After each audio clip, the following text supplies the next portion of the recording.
Right, so our team. Who's your captain? Who's going to guess? It's a... I never used to really like Call My Bluff. It was quite boring because of this bit. I always used to like the bit where someone would go, I'm leaning towards you. And then they look at you and try and see if you crack. Rob would say, we just can't tell. He'd say, have a plum, have a plum. Plums or something. The first one. Right. I'd like to, if I may, do it in the style of the usual customary out-of-work actor they used to have on Call My Bluff, who would then really lean into his definition in an effort to beg for work. Imagine, if you will.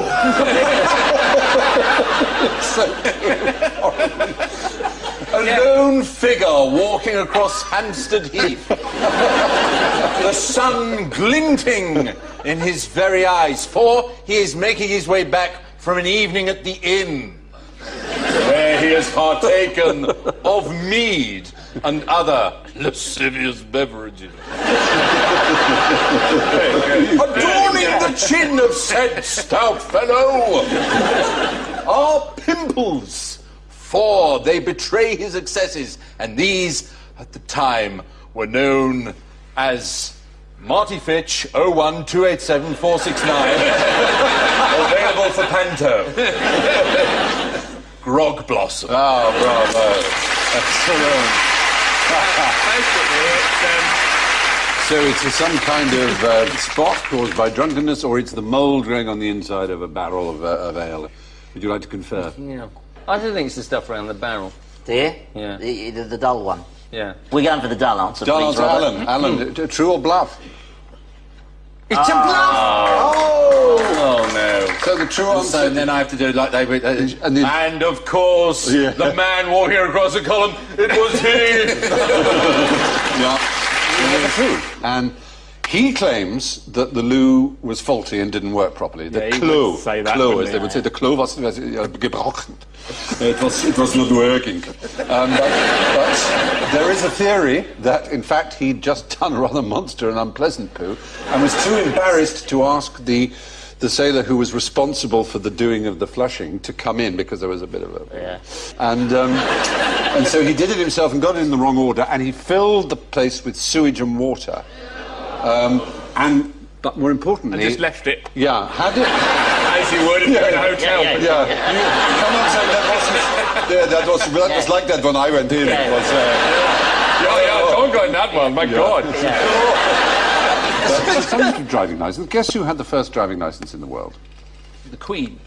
No, oddly enough, you couldn't be wronger, because the Queen has No driving. no driving licence. She's the only person in Britain who doesn't have a driving licence, yet who drives. She... Or who, I mean, there may be illegal ones, obviously. The only one who legally has no need for a driving licence. So what does she show him at Blockbusters to prove her address now? A £20 note. That would do it. Yeah. Well, no, but it's the first ever driving licence, not surprisingly perhaps.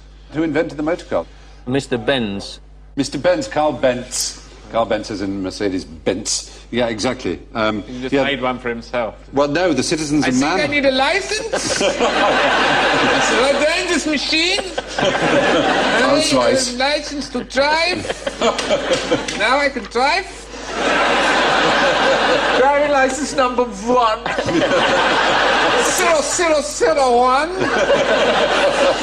I bet the first thing he did when he got on the road was stop the next bloke and go, there's your life. Oh, dear. I will issue it as a license. 5 marks. 0002. Good day, too. Where's your license? I will issue it with a license. 5 marks. 0003. I don't know, he kept making the cars. Yeah, he's so busy.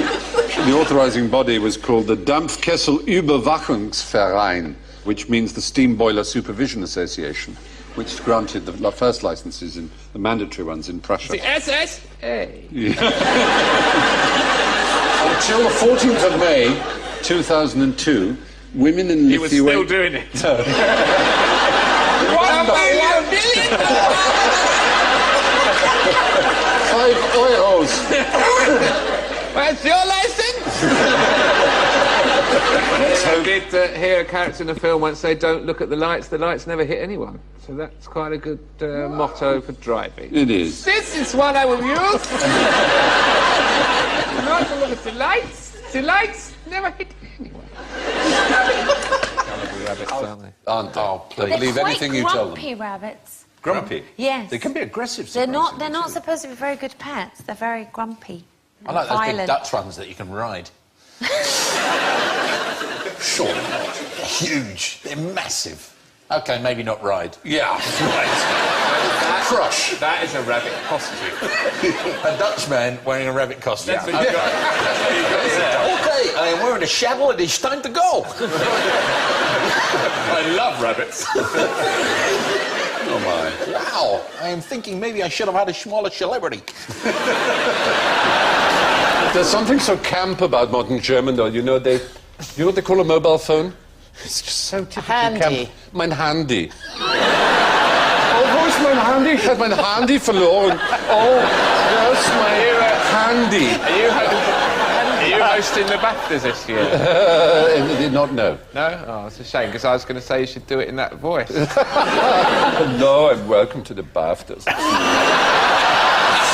it! No. Albert would have liked it because it was German, and the Germans are mad for Bean. That's true. I was on a Lufthansa flight once, and everyone was howling with laughter all around me with headphones in. I couldn't understand why, and I looked, and they were all watching Bean. Yeah. They'd love it. There's a certain efficiency about it. Yeah, this does something and falls over. It's very amusing. Before, he was walking in the straight lines and he walked into the door. And This is genius. This is what happens when you break the rules. Sometimes I stay up very late. I was in a remote Australian sheep station once, and the bloke went, "Yeah, you ever watch that Mr. Bean?" I went, "Yeah," and he goes, "That bloke's a bloody idiot." That's fabulous. He goes, "Yeah, he wouldn't last 5 minutes in the bush." well, no, clearly not. There you are. They're all rather sort of carry-on names.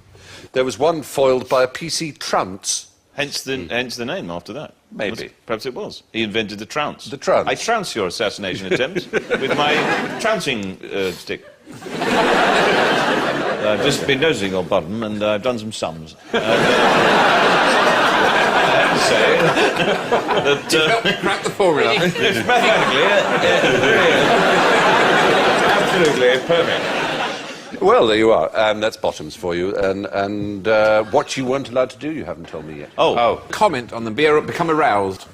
Well, arousal was Talk. included. Say anything. Laugh. Laugh. Laugh. If you laughed, you were rejected. That's the point. You're supposed to take a serious scholarly appreciation of this as antiquity. And if you either laughed or became aroused... Not laughing. Yes. Not laughing! You're laughing. And the biggest stiffer cock is not funny. It's not funny, all right? You're smiling. You're going to laugh now? No! Me and Alan did a play in Edinburgh and we had to share the stage with some Korean dancers. And the stage was sprung for these dancers so that they were able to do their leaps and everything, which was fine for them, but we were just doing a play supposed to be in an apartment that was on the land. On the land, in an apartment on dry land, and every time we were walking about like this. And They were all sitting around playing poker, and I had to walk behind them, and if I walked heavy enough, they'd go up and down. like this. There was a drinks cabinet in one corner. Every time everyone walked, the whole thing went ding, ding, ding, ding, ding, ding, ding, ding, ding, ding, ding, ding. And everyone had to sort of walk about like this. Why? Well, here's your sandwich. Well, thank you. That's why the critics said, I finally understand why it's called the odd couple. Yes, the odd couple. But don't you feel cheated that our generation... I mean, it's not as if it's a difficult invention. had skateboards. We had skateboards, yes-ish, but... Did you have a skateboard? No. But... Did you try and buy one and they went, I don't think this is for you? No, it's not the kind of thing I like. He actually had a Bentley skateboard made of teak. Right now. Fine original Birmingham wheels. I had a space hopper. Oh. I liked it. ma, ma,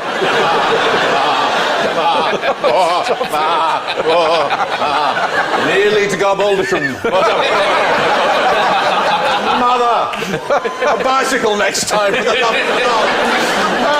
You're like 9 feet tall. Your knees must have been here. It must have been. When I was 8. Turned out it was just a terrible hemorrhoid. Can I tell my pausing joke? Please do. The late lamented and great Sir John Gielgud was directing a young actor in the West End once, and the young actor was pausing a lot, as young actors tend to do.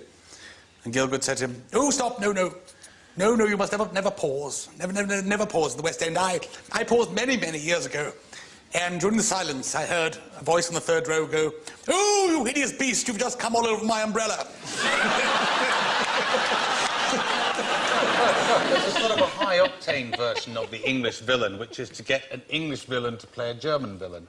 Yes, which as in the Die Hard As in franchise. the Die Hard film, which is almost has some of my favourite dialogue of our great friend Alan Rickman, when he says, after he's shot the man's head, "Mr. Kage, I will count to 3. There will not be a 4. And he shoots the head, goes out, and then he goes downstairs later and he goes, "Mr. Takagi won't be joining us for the rest of his life." That was brilliant. Yeah. Oh, brilliant. And his book of teeth in The Simpsons is one Alan's of the got great teeth, but he does this thing where he's able to talk without actually letting his lips touch his teeth.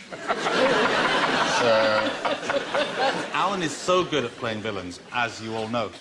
But he hates being good at playing villains. He wants to play the lovely guy in the white shirt who comes in, you know. He did, in Sense and Sensibility. He did as Colonel Brandon, absolutely. But he was at a party once, and, you know, kids are fantastic. They always say the thing they're not meant to say. And this kid said to Alan... Yes? Why do you always play villains? You know, the last thing you're going to say to him. And Alan went, "I don't play villains. I play very interesting people."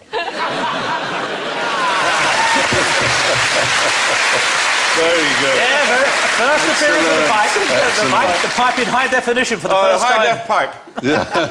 What happened to pipes? That's where they went. I love pipes. Would you like to meet the last ever winner of the Pipe Smoker of the Year? How do you do? My answer is going to be no. Did you affect a pipe for a period? The first Q, I was about to start as a series, and I was asked to do some press for it. And I left the house to go to wherever it was this interview was. Yeah. And I suddenly realised I had no cigarettes. And in those days, I was a smoker. And I thought, and I just saw a pipe and some tobacco. And I thought, I'll grab that. Put it in my pocket. You just saw a pipe just lying there in the street? No, in my house as I was leaving. And 2 days after the Independent article opened, I was asked if I would be the pipe smoker of the year. Did you accept it? I said, yes. Absolutely. It confers a kind of respectability, I think. Well, That's trustworthiness. I never think you can truly give directions without a pipe, and that's why I envy you that, Bill.